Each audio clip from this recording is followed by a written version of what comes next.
இடமலம் entertainment நேயர்களுக்கு வணக்கம். நான் உங்க கோமதி தேசி. இப்போ சமீப காலமா சமூக வலைத்தளங்கள்ல ரொம்ப பரவலா பேசப்பட்டுட்டு இருக்க ஒரு விஷயத்த பத்தி தான் நம்ம பேச போறோம். அத பத்தி நம்ம கூட பேசுறதுக்கு ஹரிஷ் ப்ரோ அவர்கள் இருக்காங்க. வணக்கம் ப்ரோ. வணக்கம். ஓகே. ரீசென்ட் டைம்ல மன்சூர் அலிகான் அவர்களுடைய சாங் வந்து எல்லா பிளாட்ஃபார்ம்லயும் Facebook, Twitter, Insta அப்படின்னு சொல்லிட்டு எல்லா பிளாட்ஃபார்ம்லயும் போயிட்டு இருக்கு. அத எப்படி பார்க்குறீங்க? அண்ட் தென் அந்த சாங்ல வந்துட்டு ஒரு லிரிக்ஸுமே வந்துட்டு சிரிக்கக்கூடிய ஒரு விஷயமா இருக்கு. அத எப்படி பார்க்குறீங்க?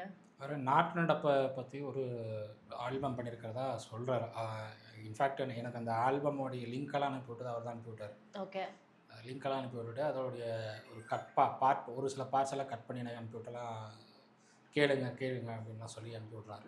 ஓகே. பட் அது என்னென்னா நாட்டு நடப்பை பற்றி இன்றைக்கி இருக்கிற அரசியல் சூழலை பற்றி இன்றைக்கி இருக்கிற தமிழ்நாட்டில் இருக்கிற இன்றைக்கி இருக்கிற பிரச்சனைகள் ஜிஎஸ்டி உட்பட பல்வேறு பிரச்சனைகள் இருக்குது. இதெல்லாம் வந்து பாடல்கள் மூலமாக நம்ம சொன்னால் மக்கள்கிட்ட போய் அது ரீச் ஆகும் அப்படிங்கிற ஒரு ஒரு விதமான தாட்டில் அவர் பண்ணிகிட்ருக்காருங்கிற மாதிரி தான் பார்க்க முடியுது. பட் என்னென்னா இந்த சாங் வந்து பாசிட்டிவான ரெஸ்பான்ஸை வாங்குறத விட நெகட்டிவான ரெஸ்பான்ஸ் நிறைய வாங்கிட்டு இருக்கிறத பார்க்க முடியுது. பட் அது கூட ஒரு பப்ளிசிட்டி தான். இல்ல ஆக்சுவலா பாடல்கள் மூலமா ஒரு விஷயத்த நம்ம வெளில கொண்டு வரணும், ஒருத்தவங்கள்ட்ட கன்வே பண்ணணும் அப்படின்னும் பொழுது, நம்ம நல்ல ஒரு ஹை குவாலிட்டியான ஒரு விஷயத்த தானே தேர்ந்தெடுப்போம். ஆனா ஃபார் எக்ஸாம்பிள் இந்த சாங்ல பார்த்தீங்கன்னா, பாடுற ஒரு ஒரு பாட்டு பாடுறாங்க அப்படின்னா, அந்த சிங்கரோட வாய்ஸ் வோக்கலுமே எப்படி இருக்கும் அப்படின்னா, சிரிக்கக்கூடிய ஒரு விஷயமா தான் இருக்கு. இப்ப எல்லாருமே கமெண்ட்ஸ்ல வந்து எப்படி சொல்லியிருக்காங்கன்னா, அந்த சிங்கர் சரியில்ல. மேபி அந்த லிரிக்ஸ் ஓகே அப்படின்னா கூட அந்த சிங்கர் சரியில்ல அப்படின்ற மாதிரி தான் சொல்லியிருக்காங்க. நல்ல விஷயம் கொண்டு போய் கன்வே பண்ணோம் அப்படின்னா, நல்ல முறையில convey பண்ணியிருக்கலாம்ல.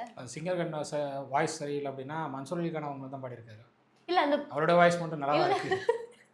Female singer Mansoor Ali Khan கூட ஓகேன்னு சொல்லியிருக்காங்க. ஃபீமேல் வாய்ஸ் அவர் வாய்ஸ் நல்லா இருந்தால் தான் ஃபீமேல் வாய்ஸ் நல்லா இருக்குன்னு சொல்ல முடியும். அவரோட வாய்ஸும் ஒரு டைப்பாக தான் இருக்குது. அப்படி இருக்கிறப்போ அவர் தன்னை விட கொஞ்சம் பெட்டராக இருக்கணும் அப்படின்னு நினச்சிக்க மாட்டார். எப்படியும் தன்னை ஹைலைட் பண்ணுற மாதிரி இருக்கணும் அப்படின்னு தான் அவர் வந்து நினச்சிருப்பார். ஸோ அந்த விதத்தில் அவர் வந்து ஒரு சிங்கரை வந்து அப்ரோச் பண்ணியிருக்கலாம். அவங்களும் புதுசாக வந்து நானும் பாடுறதுக்கு ட்ரை பண்ணுறேன் அப்படின்னு சொல்லி சான்ஸ் வாங்கியிருக்கலாம். அதனால் வந்து வாய்ப்பு கிடச்சிருக்கலாம். இல்லை அந்த மியூசிக்கல் கம்பெனி சார்பாகவே அவங்களே வந்து நாங்களே பாடி தரோம்னு சொல்லி கூட வந்திருக்கலாம். என்ன வேணாலும் நடந்திருக்கலாம். எந்த அளவுக்குன்னா ஏஐ கூட இதை ரீக்ரியேட் பண்ண முடியாத அளவுக்கு பண்ணியிருக்கீங்களே அப்படின்ற அளவுக்கு. ஏஐ ரீக்ரியேட் பண்ணதோ இல்லையோ, இவர் வந்து புதுசாக ஒரு வரலாற்றை அமைக்கிறார். தானே பாடி தானே இசையமைச்சு புதுசாக வந்து நாட்டு நடப்பெல்லாம் நான் வந்து ஒரு பாட்டில் நான் சொல்லி தமிழ்நாட்டு மக்களை திருத்த போகிறேன் அப்படிங்கிற ஒரு ரேஞ்சு போகிறாரு. இது வந்து கிட்டத்தட்ட எலெக்ஷனில் கண்டெஸ்ட் பண்ண போகிறேங்கிற ரேஞ்சில் தான் அவர் சுற்றிட்டு இருக்காரு இப்போ வரைக்கும். அது என்ன பிரச்சனை வரப்போகுது அப்படின்னா, இந்த பாட்டெல்லாம் பாசிட்டிவாக எடுப்பாங்களா நெகட்டிவாக எடுப்பாங்களா? நெகட்டிவாக தான் போகும். ஏன்னா நிறைய விஷயம் உள்ள கொண்டு வந்திருக்காரு. இந்த வடக்கன்ஸ் ஆகட்டும் இந்த மாதிரியான விஷயங்கள்லாம் பற்றி பேசியிருக்காரு. நிறைய பேரை இன்டெரக்டாக தாக்கியிருக்காரு. இதில் எல்லாரையும் தாக்கியிருக்காருங்க. அவர் வந்து ஜிஎஸ்டி பற்றி பேசியிருக்காரு. தமிழ்நாட்டில் வந்து எக்கச்சக்கமான பிரச்சனைகள் இருக்குது, விலைவாசி உயர்வு இருக்குது அப்படிங்கிறாரு. காய்கறியை வச்செல்லாம் பாட்டு டான்ஸ் ஆடி இருக்காங்க. ஆமாம், அதுதான் பெரிய விஷயம். காய்கறியை வச்சு டான்ஸ் ஆட முடியுமா அப்படிங்கிறத எனக்கு இப்போ தான் பார்க்குறேன். நான் இதுக்கு முன்னாடி எந்த நடிகரும் இப்படி டான்ஸ் ஆடலாம் நான் பார்த்தது கிடையாது. இந்த அளவுக்கு ப்ராப்பர்ட்டி யூஸ் பண்ணியிருக்க மாட்டாங்க எந்த டான்ஸ்லையும், எங்கேயுமே பண்ண மாட்டாங்க. இதை ஃபஸ்ட் டைம் நான் பார்க்குறேன். அட்லீஸ்ட் ப்ராப்பர்ட்டி யூஸ் பண்ணுறதுக்காகவாவது இந்த இப்படி ஒரு பாட்டு ரெடி பண்ணியிருக்காருங்கிறது தான் பெரிய விஷயம். நீங்க சொன்ன மாதிரி ப்ராப்பர்ட்டிக்காக தான் பாட்டு இருக்கு ரைட்டா? அந்த காய்கறி வச்சு இது பண்ணுறதாகட்டும். இப்போ ஒரு பப்ளிக் ஃபேம் அதை தாண்டி இப்போ ஸ்டார்டிங்ல நான்லாம் குழந்தையா இருக்கும்போது சின்ன பிள்ளையா இருக்கும்போது அவர் எப்படி பார்த்துருப்போம்னா ஒரு டெரரான வில்லன் அப்படின்ற ஒரு இதில் தான் பார்த்துப்போம். இப்போ அவர் பார்க்கும்போது டோட்டலாக டிஃப்ரெண்ட்டாக ஒரு ஜோன் கொடுக்குறாரு. அது தேவையில்லாத இல்லை, அன்வான்ட் இல்லை. நான் அவரை வந்து ஃபஸ்ட் டைம் சினிமாவில் பார்க்கும்போது கிட்டத்தட்ட ஒரு ஹீரோ மெட்டீரியலாக இருந்தார். அதுக்கப்புறம் வில்லனாக வந்தார். நடுவில் காமெடியாக சில படங்கள் பண்ணிகிட்டு இருந்தார். பாண்டியராஜன் அவர்களோட காமெடியாக சில படங்கள் பண்ணிகிட்டு இருந்தார். மறுபடியும் வில்லன் ரோலுக்கு வந்தார். இப்போ என்ன ரோலில் அவர் பண்ண போகிறாருன்னு அவருக்கும் தெரியாது, நம்மளுக்கும் தெரியாது. ஏன்னா அவர் எப்படி அப்ரோச் பண்ணுறாங்கங்கிறது அவருக்கே இன்னும் ஐடியா இல்லை. ஸோ அதனால் வந்து என்ன படம் கிடச்சாலும் படுறதுக்கு ரெடிங்கிற ஒரு மைண்ட் செட்டில் தான் இருக்கார் அவர். ஸோ அதனால் அவரை மக்கள் வில்லனாக பார்த்தாலும் சரி, காமெடியாக பார்த்தாலும் சரி, இல்லை ஹீரோ மெட்டீரியலை பார்த்தாலும் சரி, நான் இப்படி தான் அப்படிங்கிற ஒரு ஸ்டாண்டில் இருக்கார் அவர்.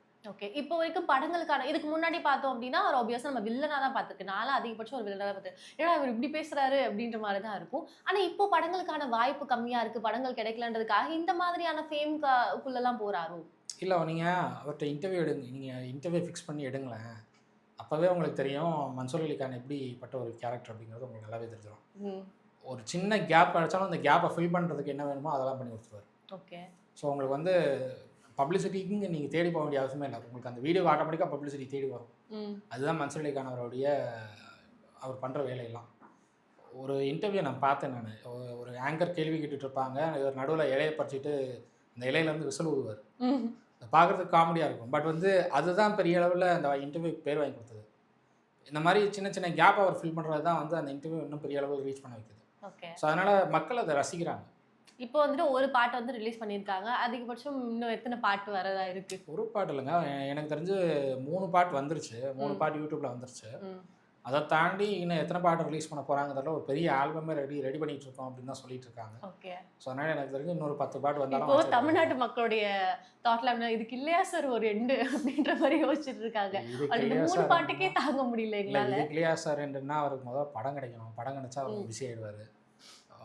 எனக்கு தெரிஞ்சு வாய்ப்புகள் இருந்தாலும் அவர் வந்து இதில் கொஞ்சம் கான்சன்ட்ரேட் பண்ணிட்டு இருக்காருன்னு நான் பார்க்குறேன். ஓகே. ஃபுல்லாக பாலிடிக்ஸில் இறங்கி அரசியலில் நம்ம எதாவது பண்ணணும், அரசியலில் நம்ம எதாவது பண்ணணும். சினிமாவிலேருந்து எல்லாருமே அரசியலுக்கு வந்துட்டாங்கன்னா சினிமாவை யார் காப்பாற்றுறது? ஓகே. ஆமால்ல. விஷால் வராரு, விஜய் வந்துட்டாரு, விஷால் வர போகிறாரு. மன்சூர் அலிகான் அவர்கள் ஏற்கனவே அரசியல் கட்சி நடத்திட்டு இருக்காரு. ம். அந்த அரசியல் கட்சியிலேருந்து அவரை நீக்கி மறுபடியும் அவரை சேர்த்து வச்சுருக்காங்க. அவர் இப்போது எலெக்ஷனில் நிற்க போகிறேன்னு ஒரு பிளான் பண்ணிகிட்டு இருக்காரு. ஸோ உங்களுக்கு சினிமாவிலேருந்து எல்லாருமே வந்துட்டாங்கன்னா சினிமா துறைக்கு அடைய போயிடும். ம். உதயநிதி ஸ்டாலின் அவர்கள் துணை முதலமைச்சர் ஆகிட்டார். அடுத்த எலெக்ஷனில் அவர் என்ன ஆக போகிறாருன்னு தெரியல. ஸோ அதனால் சினிமா துறையை காப்பாற்றுறதுக்காவது சினிமாவில் யாராவது ஒரு 2-3 பேரே இருங்கன்னு தான் சொல்லுவேன் நான். ஓகே. இப்போ இதுக்கப்புறம் எப்படியும் ஒரு 13 to 14 சாங்ஸ் வரும் அப்படின்னு சொல்லிட்டு நீங்க சொல்லியிருக்கீங்க. பர்சனலா உங்களுக்கும் அவருக்கும் என்ன கனெக்ஷன் லைக்? என்னை பொறுத்தவரை நான் சினிமா இண்டஸ்ட்ரியில் அவரோட பழகிருக்கேன். நான் ஆக்சுவலாக ஒரு 5 படம் ஒர்க் பண்ணியிருக்கேன் ஏடியா. மென்சன் செல்வா அவரோட ஒரு 5 படம் ஒர்க் பண்ணியிருக்கேன். அதில் ஒரு படம் சாரோட தான் பண்ணது. ரொம்ப நல்ல மனிதர், இயல்பாக பழகக்கூடிய ஒரு நபர். ஆனால் என்னென்னா உங்களுக்கு வந்து நான் முன்னாடியே சொன்ன மாதிரி ஒரு இன்டர்வியூனா அந்த கேப் ஃபில் பண்ணுறதுக்கு என்னெல்லாம் தேவையோ அதெல்லாம் பண்ணுவார். அது மாதிரி நீங்கள் வந்து பேச்சை நிப்பாட்டிட்டீங்க அப்படின்னா அந்த கேப்பை எப்படி ஃபில் பண்ணணுமோ அப்படி ஃபில் பண்ணிவிடுவார். அங்கே யாராவது இருந்தாங்களோ அவங்கள கூப்பிட்டு வச்சு பேசுறது, அவங்களோட கலாட்டா பண்ணுறது, நம்மளை அவங்களோட கொடுத்துட்டு போயிடுவார். நம்ம அவங்களோட வாக்கே தகராறு வரைக்கும் போயிடும் அது அந்த பஞ்சாயத்து. அதுக்கப்புறம் வந்து அவரே அந்த பஞ்சாயத்தை முடிச்சு வைப்பார். ஸோ நல்ல மனிதர், இயல்பாக பழகக்கூடியவர் தான். பட் என்னென்னா சில இடங்களில் அந்த கேப்பை ஃபில் பண்ணுறதுக்காக அவர் பண்ணுற விஷயங்கள் ரசிக்கும்படியாகவும் இருக்கும். எதுக்கடா இவட்ட மாட்டணுங்கிற யோசிக்கிற அளவுக்கும் இருக்கும். இப்போ வந்து அவர் சினி இண்டஸ்ட்ரியில பார்த்தா அவர் ஒரு பர்சனா ஒரு நல்ல ஹீரோ மெட்டீரியல், நல்ல ஒரு வில்லன் மெட்டீரியல். இப்போ பாலிடிக்ஸ்குள்ள வராது அப்படின்னா இப்போ இருக்கிற தலைவர்களுக்கு இருக்கிற கட்சி ஓப்பன் பண்ணவங்களுக்கே வந்துட்டு ஒரு மாறி தான் போயிட்டு இருக்கு. இப்போ இவர் பாலிடிக்ஸ் வந்தாருன்னா என்ன பண்ணுவாரு? இல்லை ஒரு பாலிடிக்ஸில் இருந்திருக்காருங்க. ஓகே. 96 வந்து ஒரு கட்சி சார்பாக நின்னார். தென் தமிழ்நாட்டில் நின்னார். தென் தமிழ்நாட்டில் நின்று கிட்டத்தட்ட 46,000 ஓட்டு வாங்கினார் அவர். டெபாசிட்லாம் தக்க வச்ச ஒரு ஆள் தான். ஸோ அதனால் வந்து அவருக்கு அரசியல் புதுசு இல்லை. பட் என்னென்னா இப்போ எந்த கட்சியில் இருக்காருன்னு தெரியல. ஓகே. ஏன்னா ஏற்கனவே அவர் ஒரு கட்சி ஆரம்பித்தாலும் அந்த கட்சி அவர் ஆரம்பித்த கட்சியிலேருந்து அவரே நீக்கியிருக்காங்க. இப்போ எந்த கட்சியில் அவர் இருக்காருன்னு தெரியல. 2026 எந்த கட்சியில் கண்டஸ்ட் பண்ண போகிறாருங்கிறது தெரியல. நாடாளுமன்ற தேர்தலில் எனக்கு 2 சீட்டு கொடுங்கன்னு கேட்டார் அதிமுக கிட்ட. உங்களுக்கு சீட்டு தரோம், மற்றவங்களுக்கு நீங்கள் சீட்டு கொடுக்க முடியாதுன்னு சொன்னாங்க அதிமுக. அது முடியாதுன்னு வெளியில் வந்தார். யாரை கேட்டு நீங்கள் அதிமுகவோட கூட்டணி பேசுனீங்கன்னு அவரை நீக்கினாங்க. அவர் தொடங்கின கட்சியிலேருந்தே அவரை நீக்கினாங்க. இப்போ ஒரு புதுசாக ஒரு கட்சி ஆரம்பிச்சிருக்காரு. அந்த கட்சி என்ன ஆக போகுதுன்னு தெரியல. வெயிட் பண்ணி தான் பார்க்கணும். அவருடைய அரசியல் எப்படி பயணிக்க போகுது அப்படிங்கிறது வெயிட் பண்ணி தான் பார்க்கணும். சினிமாவை பொறுத்தவரை ஹி இஸ் அ ஜென்டில்மேன். யூஸ்வலாக ஒரு சாங்கோ இல்லை ஏதோ ஒரு ஷார்ட் ஃபிலிமோ ஏதாவது வருது அப்படின்னா மக்கள் மத்தியில் அது எப்படி போகுது அப்படின்றது ஒரு கொஸ்டின் மார்க்காக இருக்கும். ஆனால் இவருடைய பாடல் வந்து மக்கள் மத்தியில் எப்படி போயிருக்கு அப்படின்னா இவர் ஒரு நல்ல விதத்தில் கருத்தியெல்லாம் வந்து கன்வே பண்ணணும்னு நினச்சிருந்தாலும் அது வந்து கோமாளித்தனமாக தானே போயிட்டு சேர்ந்துருக்கு மக்கள் மத்தியில். கோமாளிகளை தானே ரசிக்கிறாங்க. கோமாளிகளை தான் ரசிக்கிறாங்க. கோமாளிகளை ரசிப்பாங்க, ஆனால் அக்செப்ட் பண்ணிக்க மாட்டாங்கல்ல. அக்செப்ட் பண்ணிக்கிறாங்களோ இல்லையா அந்த பாட்டு ரீச் ஆகுது இல்லை, அது போதுமே. ஆனால் தப்பான ஒரு கன்வேல தான் ரீச் ஆகுது, ஒரு நெகட்டிவ் பாயிண்ட் தான் ரீச் ஆகுது. இப்போ அந்த கமெண்ட்ஸ் ஃபுல்லாக எப்படி இருக்குது அப்படின்னா இது முதலே நிறையா ஸ்டாப் பண்ணுங்க, எதுக்காக தேவையில்லாமல் நான் இதை வந்து பார்த்தேன் அப்படின்ற மாதிரி கதறிட்டு இருக்காங்க பசங்க. உங்களுக்கு இன்ஸ்டாவில் வந்து அவங்க ரீல்ஸ் போடுறது அந்த இன்ஸ்டா அலகுரதமே அப்படி தான். நெகட்டிவாக நீங்கள் ஏதாவது கொடுத்தீங்க அப்படின்னா அது உடனே ரீச் ஆகும். அதுதான் வந்து இன்ஸ்டாகிராமோடைய அலகுரதம். ஸோ அதுக்கேற்றபடி அவங்க வந்து பண்ணுறாங்க. யூடியூப்லேயே அப்படி தான் இருக்கும்னு எனக்கு சொல்ல முடியல. ஏன்னா யூடியூப்பில் வந்து பாசிட்டிவான கண்டென்ட்ஸும் ரீச் ஆகுது, நெகட்டிவான கண்டென்ட்ஸும் ரீச் ஆகுது. ஸோ அதனால் யூடியூப் எப்படி போக போகுதுன்னு எனக்கு தெரியல. பட் இன்ஸ்டாவில் நல்ல ரீச் இருக்குது அவருடைய பாட்டுக்கு. நெகட்டிவ் கமெண்ட்ஸ் வந்தாலும் சரி, நெகட்டிவாக அதை பார்த்தாலும் சரி, அவருடைய கண்டென்ட் ரீச் ஆயிடுச்சு. மேபி இன்னும் அதை நல்லா குவாலிஃபைடாக பண்ணியிருந்தா இன்னும் நல்லா போயிருக்குமோ? இல்லை, நான் முன்னாடியே சொன்ன மாதிரி தன்னை தாண்டி வேறு யாரும் சொல்லிக்கக்கூடாது அப்படின்னு நினச்சிக்கலாம் அவர். ஸோ அதனால தன்னுடைய வாய்ஸுக்கு ஈக்குவலாக எந்த வாய்ஸ் இருக்கக்கூடாது. தன்னுடைய வாய்ஸ் வந்து தனியாக தெரியும். அவருடைய வாய்ஸை மாற்றிருக்கலாம் எனக்கு தெரிஞ்சு. அவருடைய வாய்ஸை வந்து ஏஐயில் போட்டு கூட அழகாக பண்ணியிருக்கலாம். ஏன்னா இன்றைக்கி வந்து ஏஐ யூசேஜ் நிறையா இருக்குது, நிறையா பண்ணிகிட்ருக்காங்க சினிமா இண்டஸ்ட்ரியிலேயே. ஒரு சின்ன என்ன சொல்கிறது, ஆடியோ கம்பெனி வச்சுட்ருக்கிறவங்களே கூட ஏஐல வந்து லாஸ்டா கூலி மூவில ரஜினி அவர்களுடைய நீங்கள் வந்து பெரிய மியூசிக் டைரக்டர் போகிறீங்க, நான் சின்ன மியூசிக் இல்ல கம்பெனி எக்ஸாம்பிள் சொல்லணும்ல. இல்லை நான் சின்ன மியூசிக் கம்பெனி சொல்கிறேன். நீங்கள் வந்து அனிருத் ரேஞ்சுக்கு போகிறீங்க, அனிருத் ரேஞ்சுக்குலாம் போனால் இவருக்கு பட்ஜெட் இல்லைங்க, வீட்டை வித்துட்டு தனியாக வந்து நிற்கணும் அவர். ஸோ அதனால் வந்து சின்ன கம்பெனி ஒன்றும் இல்லை. இப்போ அவருடைய ஏரியாலே சின்னதாக ஒரு மியூசிக் கம்பெனி வச்சுருப்பாங்க, அங்கே அவங்கள அப்ரோச் பண்ணி ஏஐயில் வந்து என்னுடைய வாய்ஸை மாற்றி கொஞ்சம் மெருகேற்றி என்னுடைய வாய்ஸ்க்கு வந்து இந்த பாட்டை ரெடி பண்ணி கொடுங்கன்னு சொன்னார்னா பண்ணி கொடுப்பாங்க. ஸோ அதை ட்ரை பண்ணியிருக்கலாம், அவர் எதுக்கு இப்படி ட்ரை பண்ணாரு எனக்கு தெரியல. அண்ட் இந்த பாட்டும் நல்ல ரீச் ஆயிருக்கு, ரீச் ஆகலைன்னு சொல்ல முடியாது, நல்ல ரீச் ஆயிருக்கு. பட் என்னன்னா நான் முன்னாடியே சொன்ன மாதிரி அவருடைய வாய்ஸ்க்கு ஈக்குவலாக வேற எந்த வாய்ஸ் இருக்கக்கூடாதுன்னு நினச்சிருக்கலாம்னு தான் நான் நினைக்கிறேன். வேற என்ன சில விஷயங்கள் என்ன நம்ம மாடிஃபை பண்ணிக்கலாம், மேபி இப்படி பண்ணியிருந்தா இன்னுமே நல்ல ரீச் கிடைச்சிருக்கும், பாசிட்டிவான கமெண்ட்ஸ் அண்ட் வியூஸ் கிடைச்சிருக்கும். கேட்டால் இந்த பாட்டை ரிலீஸ் பண்ணியிருக்க வேணாம்னு சொல்லுவேன் நான், எதுக்கு ரிலீஸ் பண்ணாங்கன்னு தெரியல. சார் இன்னும் பேலன்ஸ் 13 இருக்கு, ரைட்? இருக்கு, பட் அது எப்போ ரிலீஸ் பண்ண போகிறாங்கன்னு தெரியல. வீக்லி 2 சாங்ஸ் ரிலீஸ் பண்ணுற ஐடியாவில் தான் இருக்காங்க. மேபி இன்னைக்கு ஒன்றும் இல்லை நாளைக்கு ஒன்றும் வரதுக்கான வாய்ப்பு இருக்குன்னு தான் நினைக்கிறேன். ஓகே. ஸோ அதனால் அதுவும் வெயிட் பண்ணி தான் பார்க்கணும். சேஞ்சஸ் அப்படின்னா கம்ப்ளீட்டாக எல்லாத்தையும் தான் சேஞ்ச் பண்ணணும். ஓகே. அவருடைய வாய்ஸ்ல வந்து எல்லாத்தையும் சேஞ்ச் பண்ணால் தான்.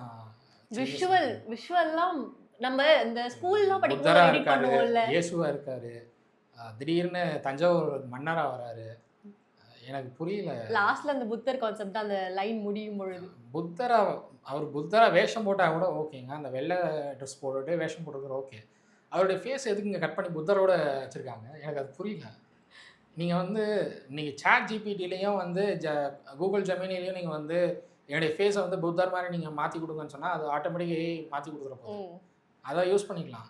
ஃபேஸை கட் பண்ணி அங்கே இருக்கிற ஏற்கனவே இருக்கிற புத்தருடைய ஃபேஸில் கொண்டு போய் மேட்ச் பண்ணி விட்டு அது பார்க்குறதுக்கு அழகாக இல்லை. திடீர்னு பார்க்கும்போது என்ன மன்சூர் அலிகான் இவ்வளோ ஒல்லி ஆகிட்டாருன்னு பார்க்குறேன் நான், எனக்கு அது ரொம்ப ஆச்சரியமாக இருந்தது. திடீர்னு இவ்வளோ ஒல்லி ஆகிட்டாரு, ஜிம் போகிறாரா அவர், இல்லை எதுவும் இதோட டயட் எதுவும் ஃபாலோ பண்ணிட்டு இருக்காரான்னு நான் யோசிச்சேன். மேபி மற்றதுல கான்சென்ட்ரேட் பண்ணலாம், இந்த எடிட்டிங்லயாச்சும் கான்சென்ட்ரேட் பண்ணிருக்கணும். நீங்கள் சொன்ன மாதிரி நீங்கள் எடிட்டிங் மட்டும் இல்லை எல்லாத்துலேயுமே கான்சென்ட்ரேட் பண்ணணும் அவர் இந்த பாட்டுக்கு. பட் எடிட்டிங்கிறது இந்த மாதிரியான விஷயத்தில் புத்தருடைய ஃபேஸை வந்து கட் பண்ணி வச்சுருக்கிறது, ரெண்டாவது தஞ்சாவூர் மன்னரா தன்னை காட்டிக்க நினச்சி அதுக்கு ஒரு பண்ணது, இந்த ரகுபதி ராகவ ராஜா ரமன் லிரிக்ஸை வந்து கொஞ்சம் தெளிவாக பாடியிருந்தால் இன்னும் பெட்டராக இருந்திருக்கும். ஏன்னா ஒரு இடத்துல லிரிக்கே தப்பாக போகுது. ஓகே. ஸோ அதனால் அந்த லிரிக்லையும் கொஞ்சம் கான்சன்ட்ரேட் பண்ணியிருந்தால் பெட்டராக இருந்திருக்கும். ஸோ இதெல்லாம் கொஞ்சம் கவனம் செலுத்தியிருந்தா ஓகே அப்படின்னு தான் சொல்லுவாங்க. ஓகே. ஆல்ரெடி வந்த 3 சாங்ஸ்க்கே மக்கள் வந்து இன்னும் எழுந்து வரல, மீண்டு வரல, அதுலேருந்து இன்னும் வெயிட்டிங் லிஸ்ட்டில் 13 இருக்குன்னும் போது we have to wait for that. அது எந்த அளவுக்கு இருக்குது, மேபி அதில் வந்துட்டு எடிட்டிங்லாம் பக்காவாக பண்ணியிருப்பாங்க. இல்லை ஏற்கனவே பாடி முடிச்சிட்டாங்க, எடிட் பண்ணி முடிச்சிட்டாங்க, ரிலீஸ் மட்டும் தான் பண்ணுவாங்க. ஓகே சார், வெயிட் பண்ணி பார்ப்போம் அந்த 13 சாங்ஸ் வந்து எந்த அளவுக்கு கொடுத்துருக்காங்க அப்படின்னு. தேங்க்யூ.